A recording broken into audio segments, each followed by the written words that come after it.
As someone looking to get engaged soon, TikTok glad, I semi-frequently talk with my mother about what I want to do for my wedding. For the most part, I'm pretty lucky that she doesn't really care what I decide to do as long as it makes me happy. However, there is one thing that she won't freaking budge on, which is me wearing her wedding dress. You know, the one her mother made for her. The one your grandmother worked extra hours at the shop to be able to afford the fabric for. You know, that one. We do this a couple times. Big grandma energy. Well, guess what? I hate that dress. Why do you do this? I know that many people would love to wear their family heirloom dress.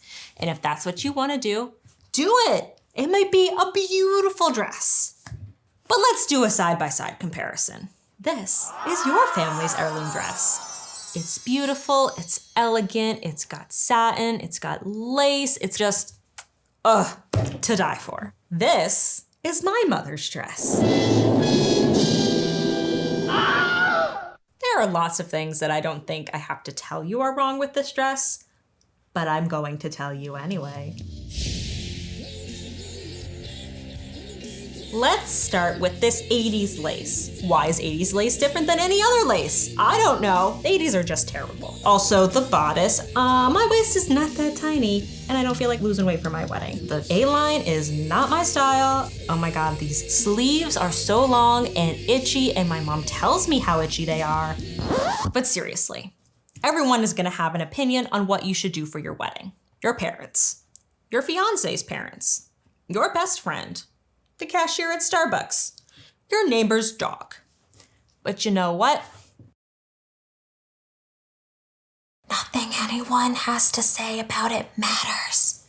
Legally, all you need to get married is you, your fiance, an officiant, a witness, and your marriage license. Beyond that, you can do whatever the hell you want. If you want to go up to the mountains, but your whole family wants to have this big to-do because it's just what you do, go to the mountains. If burlap is your thing, but your sorority sisters are telling you that trend should have died in 2012, cover the whole freaking barn in it. If you want to wear a not at all tacky rhinestone tiara with a pink heart on it, then wear the rhinestone tiara and be the pretty princess you want to be.